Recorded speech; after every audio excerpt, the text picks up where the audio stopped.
For the past 12 years, except in 2020, can't think why, we've celebrated National Poetry Month by dedicating one service in April to asking people to share poems with the congregation.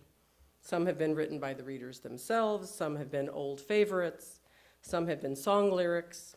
Whatever the source, it is good to share and to hear those words that touch us, that express who and what we are.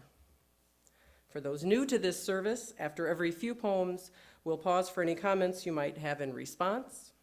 And after we've heard from all our scheduled readers, we'll have an open mic session in case anyone else has a poem or other comments they would like to share. And we will start with Anne.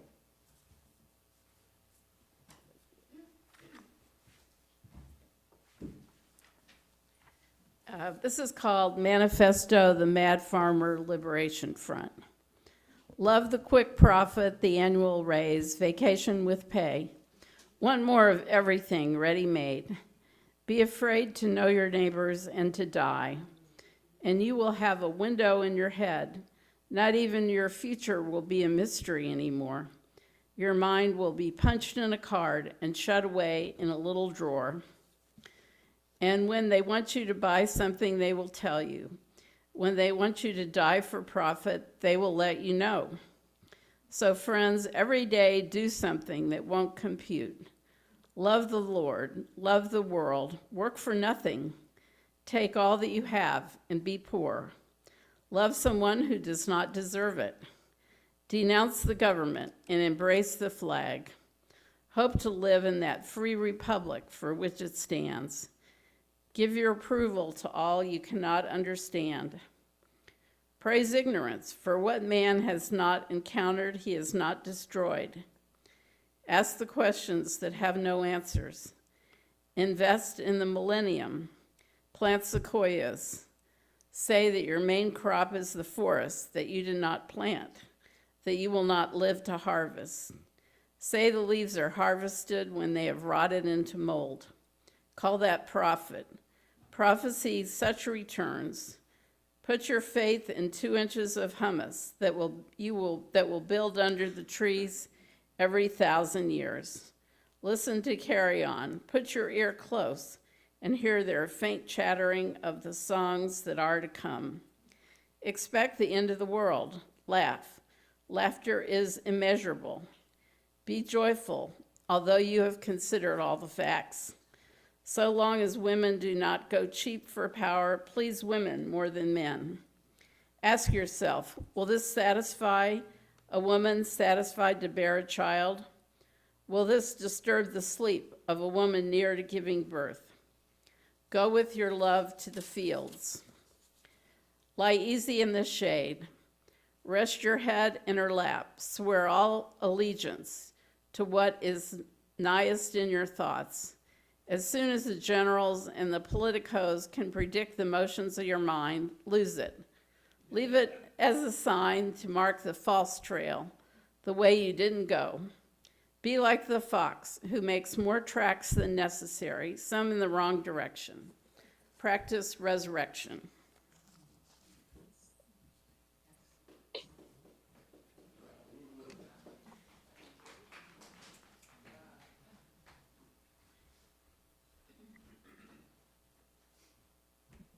Hi. This next one is called Good Bones by Maggie Smith. Life is short, though I keep this from my children. Life is short, and I've shortened mine in 1,000 delicious, ill-advised ways. 1,000 deliciously ill-advised ways I'll keep from my children. The world is at least 50% terrible, and that's a conservative estimate, though I keep this from my children. For every bird, there's a stone thrown at a bird. For every loved child, a child broken, bagged, sunk in a lake. Life is short, and the world is at least half terrible. And for every kind stranger, there is one who would break you, though I keep this from my children. I am trying to sell them the world. Any decent realtor walking you through a real shithole chirps on about good bones. This place would be beautiful, right? You could make this place beautiful.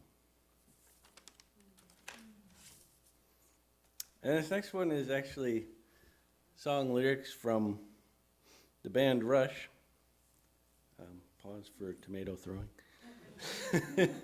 But I really like it. It's called The Camera Eye. Grim-faced and forbidding, their faces closed tight, an angular mass of New Yorkers, pacing in rhythm, race the oncoming night. They chase through the streets of Manhattan. Head-first humanity, pause at a light, then flow through the streets of the city. They seem oblivious to a soft spring rain, like an English rain, so light yet endless from a leaden sky. The buildings are lost in their limitless rise. My feet catch the pulse and the purposeful stride. I feel the sense of possibilities. I feel the wrench of hard realities. The focus is sharp in the city. Part 2. Wide-angle watcher on life's ancient tales, steeped in the history of London. Green and gray washes in a wispy white veil, mist in the streets of Westminster. Wistful and weathered, the pride still prevails, alive in the streets of the city. Are they oblivious to this quality? A quality of light unique to every city's streets. Pavements may teem with intense energy, but the city is calm in this violent sea.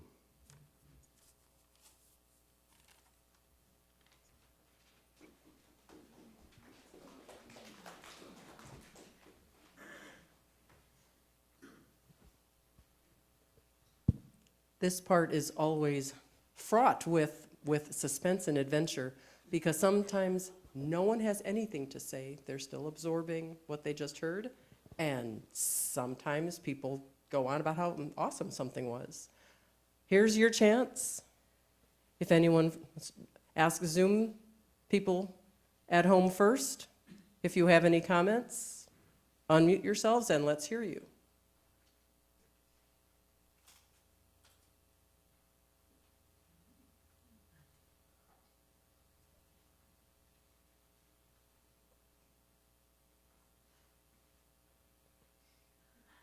And would anyone in the sanctuary like to say anything?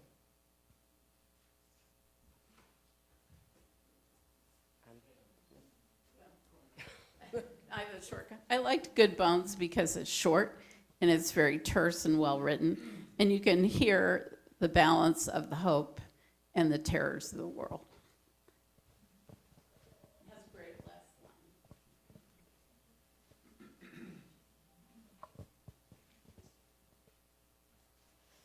Okay, the shortest poem often cited is Lines on the Antiquity of Microbes.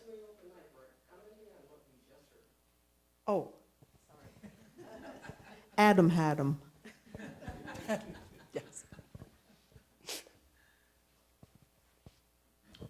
I just want to celebrate Neil Austin and his voice, and what a spectacular job he did leading the service last week, or was it the week before? He just seems like he's born to that pulpit. Thank you, Neil. Anyone? No?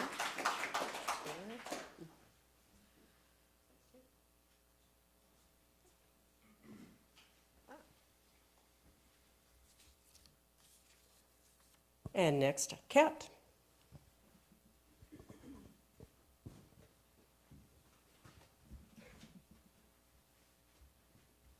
I'm a big fan of ecstatic poetry, particularly around springtime. This is by Charles Baudelaire. It's called Be Drunken. Be always drunken. Nothing else matters. That is the only question. If you would not feel the horrible burden of time weighing on your shoulders and crushing you to the earth, be drunken continually. Drunken with what? With wine? With poetry? or with virtue, as you will, but be drunken.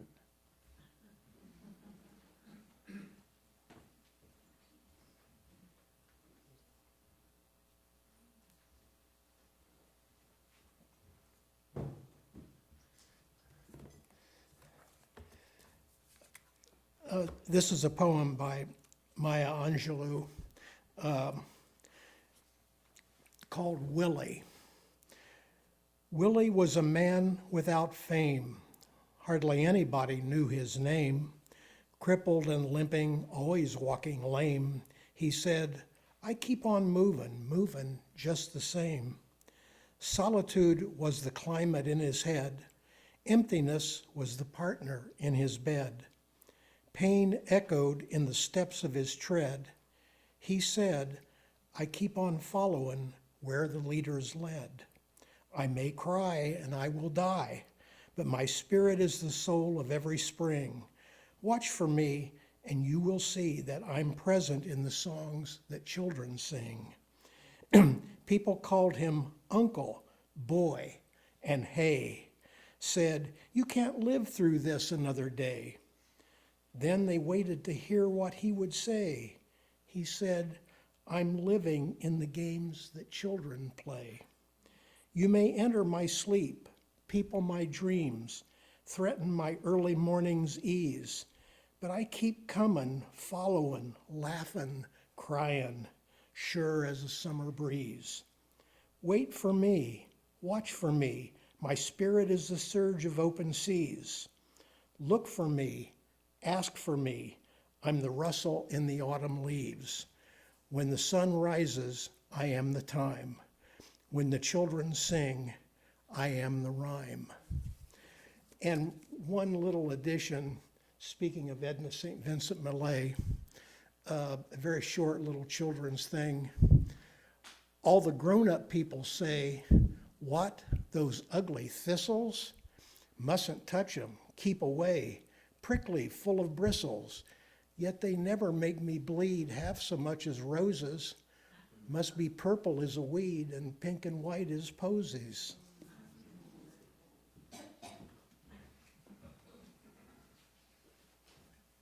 I thought about reading that one. Because it is just adorable. She was a bit prolific.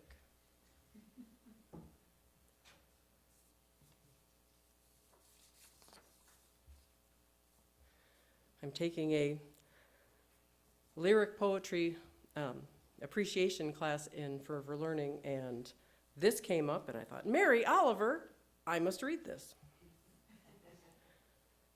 I go down to the edge of the sea, how everything shines in the morning light, the cusp of the whelk, the broken cupboard of the clam, the opened blue mussels, moon snails, pale pink and barnacle scarred, and nothing at all whole or shut, but tattered, split, dropped by the gulls onto the gray rocks and all the moisture gone. It's like a schoolhouse of little words, thousands of words. First, you figure out what each one means by itself, the jingle, the periwinkle, the scallop, full of moonlight. Then you begin, slowly, to read the whole story.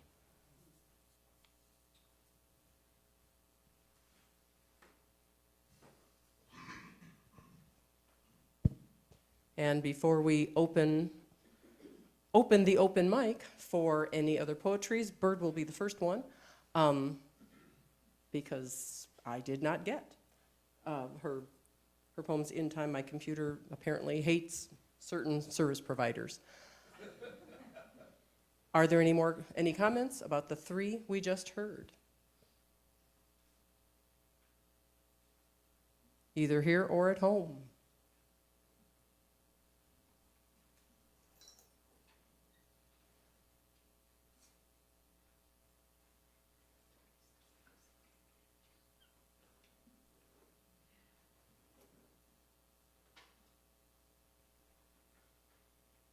Then I will keep this on, and Bird, you want to come up? I'll leave this here if you want to use that.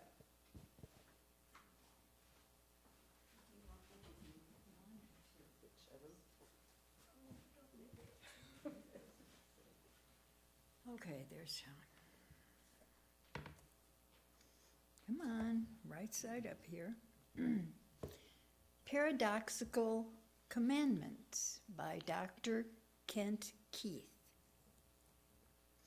People are illogical, unreasonable, and self-centered. Love them anyway. If you do good, people will accuse you of selfish, ulterior motives. Do good anyway. If you are successful, you win false friends and true enemies. Succeed anyway.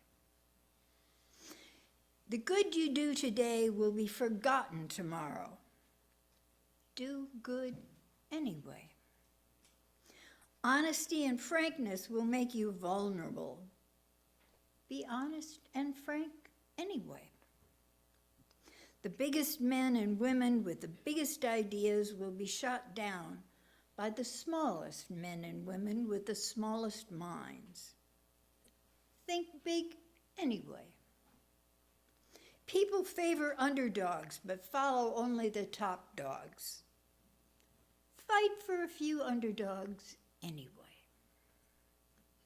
When you spend years, what you spend years building may be destroyed overnight. Build anyway. People need help but may attack you if you help them.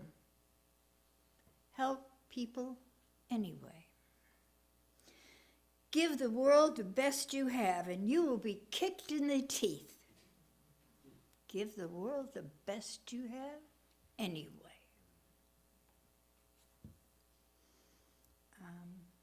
Why don't I sit down and if there's time, I'll come up with the other one.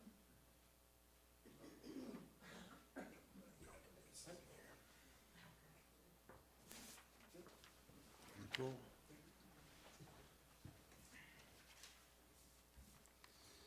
All right, it's nice to be up here. I like to write stuff too sometimes. I'm gonna try this out. By the way, I never did the pronouns thing. I have a sense of humor. My pronouns is it or that creature. No, bad joke. I'm a he and a him. Okay, so anyway, just saying that. All right. Thinking about low flows, no doughs and Cheetos, while high rises and disguises that people biases, the ground yet abounds with sounds not yet found, rhyme schemes and dreams, life always still teems. Tick-tock now, but the clock can't be bought, yet sold and retold as the youth now gets old. Generations' creations now reduced to emulgations of quotations. You know, monks got drunk back when life still stunk, in the Middle Ages when pages got no wages, and serfs worked their turf, were never paid their worth. Squires were hired and fired when the knights felt tired, and kings drove all things, and lords kissed their rings. And powers in their towers never looked at the flowers. So strange how things change, yet never rearrange. In our space-age times, with our Stone-Age minds. Time flows as it goes, and yet still shows. Lines are fine in rhyme, yet the line repeats and meets the tail. It still greets head to the dead, it's already all been said. The circle is square, and the sphere is 3D, so can it be a 3/4, or a 5/6, or a 7/9? 10, then men squared are to 1. Stopped and dropped and slopped, though hip-hop, thought and brought and taught, not for naught, always new things on new springs, what word brings. The time is a line, a circle, and a spiral. My role is to stay whole and stay low, out of sight to right and still be wrong. Let the song belong and sing along and play its own way every single day. Oh, bad poetry, oh, noetry. Amuses the muses as we are as confuses, diffused and dispersed. We billions on earth from our birth to our death. We are left with the history of the mystery of presence and being, seeing, hearing, smelling, tasting, feeling and dreaming seemingly from the past to the future and present. Right.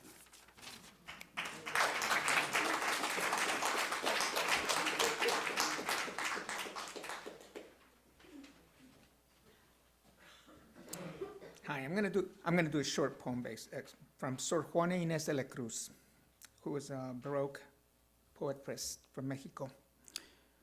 Silly you men, so very adept at wrongly faulting womankind, not seeing you're alone to blame for faults you plant in a woman's mind.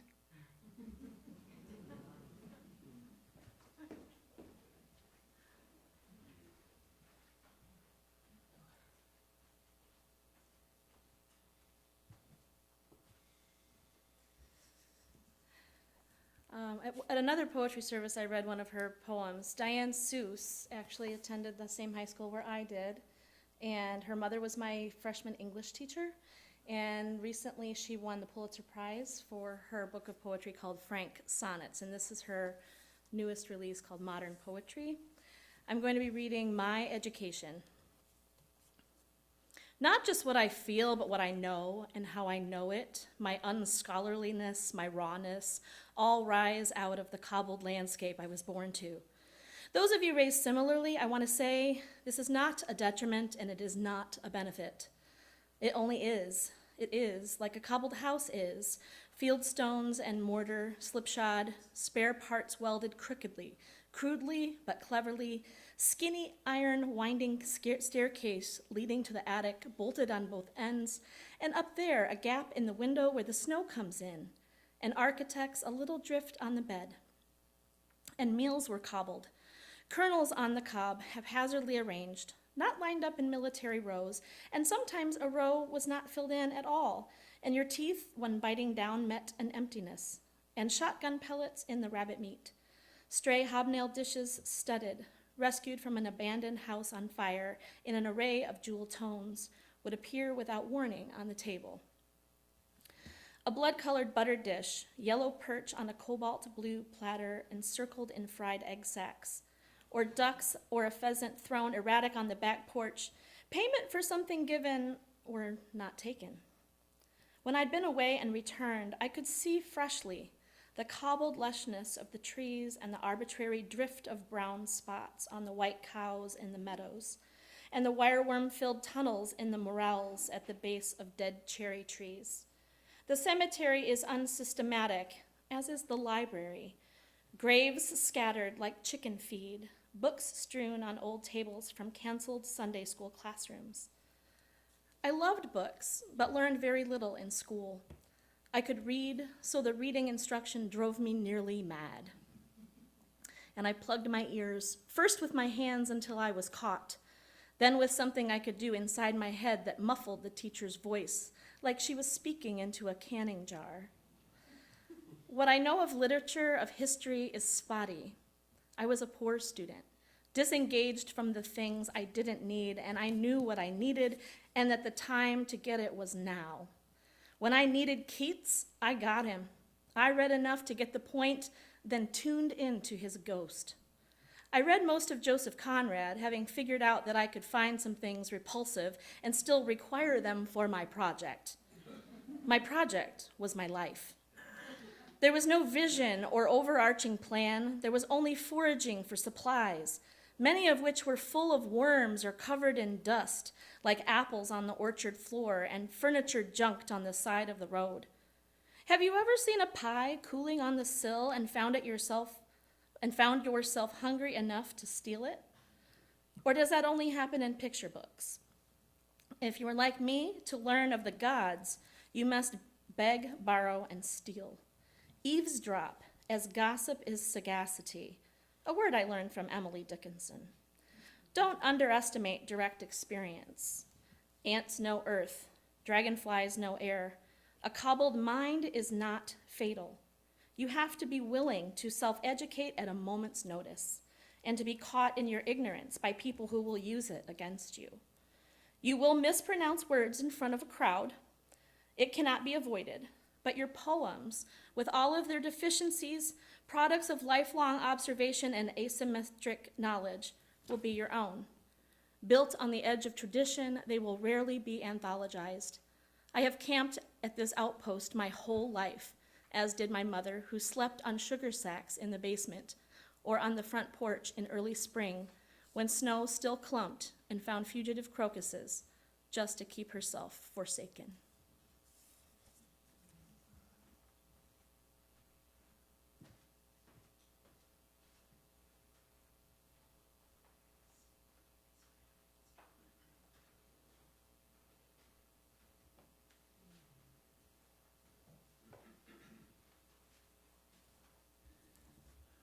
One of my favorite poets is A. Milne of Winnie the Pooh fame, but who wrote a number of volumes 100 years ago. 1924, this volume was published, and this is entitled When We Were Very Young. But a number of poems in here that are, they kind of reflect, obviously, a younger way of thinking, and there's just something about it that resonates. This is entitled The Four Friends. Ernest was an elephant, a great big fellow. Leonard was a lion with a 6-foot tail. George was a goat, and his beard was yellow. And James was a very small snail. Leonard had a stall and a great big strong one. Ernest had a manger, and its walls were thick. George found a pen, but I think it was the wrong one. And James sat down on a brick. Ernest started trumpeting and cracked his manger. Leonard started roaring and shivered his stall. James gave the huffle of a snail in danger, and nobody heard him at all. Ernest started trumpeting and raised such a rumpus. Leonard started roaring and tried to kick. James went on a journey with the goat's new compass, and he reached the end of his brick. Ernest was an elephant and very well intentioned. Leonard was a lion with a brave new tail. George was a goat, as I think I have mentioned, but James was only a snail.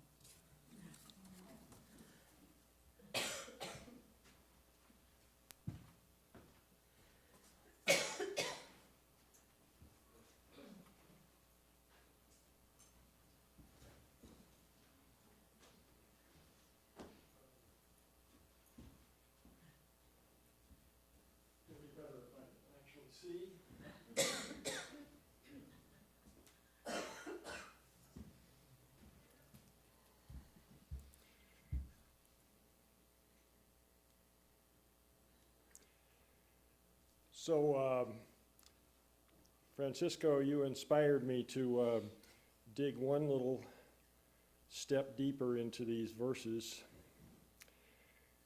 in your comments about men. And I wasn't planning to read this one, but I know it's here. And I call it Hard Lessons. Mr. Know-it-all, more and more it seems my task, keeping my mouth shut. And then from day before yesterday, I was driving over to Valparaiso to support my daughter Heather in a book signing at their local independent bookstore. It's her 1-year anniversary of having published a book. She was signing the newest one, Dumb Blonde. It's not what you think. You should buy it and read it. And so I was driving, and I was doing some office work, and I was unaware that it had started raining in the middle of the afternoon, and it was kind of stopping as I started driving, but I also wasn't aware till I got there that the temperature fell like 20 degrees or more. It was kind of a stunning change, and so I composed this verse as I drove. Family love awaits, driving west out of the rain. Books, warmth, love, champagne. I was charged with bringing and pouring and serving champagne to the guests and the celebrants. And then one of my personal all-time favorites, Life Light. Soft, warm, gentle, bright. How many lights touch our lives? Suns, smiles, candles, eyes.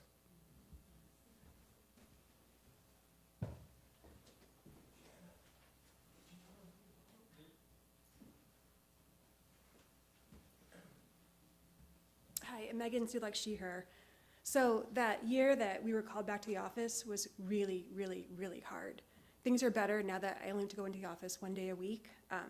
But there were kind of 3 songs I listened to in the car on my commute that really got me through that year. One I will not read from. It's called A, B, C, D, E, F, U. It feels really, really good to sing that really loudly in the car. The other one is from Numb Little Bug, and this is the chorus of it. It says, do you ever get a little bit tired of life? Like you're not really happy, but you don't want to die. Like you're hanging by a thread, but you gotta survive, because you gotta survive. Like your body's in the room, but you're not really there. Like you have empathy inside, but you don't really care. Like you're fresh out of love, but it's been in the air, and my past repair. So that's a really good song that speaks to a lot of that. And then the other one is Rainbow by Casey Musgroves, I think it is. And it goes, when it rains, it pours, but you didn't even notice it ain't raining anymore. It's hard to breathe when all you know is the struggle of staying above the rising water line. Well, the sky has finally opened, the rain and wind stop blowing, but you're stuck out in the same old storm again. You hold tight to your umbrella. Well, darling, I'm just trying to tell you that there's always been a rainbow hanging over your head. If you could see what I'd see, you'd be blinded by the colors. Yellow, red, orange, and green, and at least a million others. So tie up the bow, take off your coat, and take a look around, because the sky has finally opened, the rain and wind stop blowing, but you're stuck out in the same old storm again. You hold tight to your umbrella. Well, darling, I'm just trying to tell you that there has always been a rainbow hanging over your head. So these sound better with music.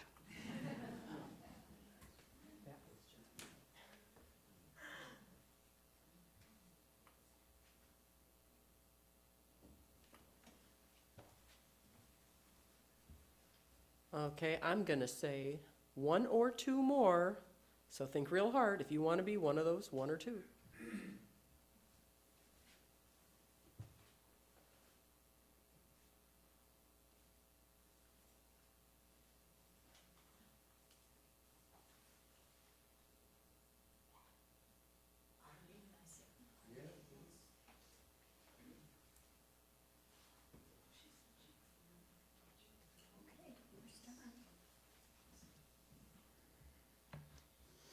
This is called a farewell. After death, it is often said of a person's life that we are here for such a brief time. Never say that about me. I have been here forever, for eons. I remember the dinosaurs browsing on the tops of trees. I looked up at them and hoped I wouldn't get stepped on, but still admired the curve of their necks. I remember the comet that changed our world, the darkness that followed. That was a difficult time. I remember seeing the first hesitant, upright steps of our ancestors as they left the trees, frightened of the grasslands. I heard the first music being played on reeds with voices that lifted in song, dances in the firelight, acting out great feats of wonder, memories being made, kept for those who followed. I saw the first mud brick homes along the mighty river and saw them grow into a mighty empire. I saw the first wars where men killed other men and called it valor. But I saw kindness too. A mother feeding her child, the children learning to laugh and play with others in the sunshine. I saw families rise and fall, and the nations that fell with them. And then I saw my own life, filled with laughter and sorrow, struggle and failure, wisdom and foolishness, doing art by candlelight, reading stories and watching them being acted out. No, my life has been anything but brief. I have been here forever. Or maybe not. Maybe it's just stories that I remember, stories made up and stories lived. But I seem to have been here forever. My life has been so very long, especially the last few years, lying in a bed full of cat, watching out the window at the bird feeder. I've often thought I would just as soon give away some of those years to someone who needs them. I don't really mind being old, but soon it will be time to move on, and I will be glad to go.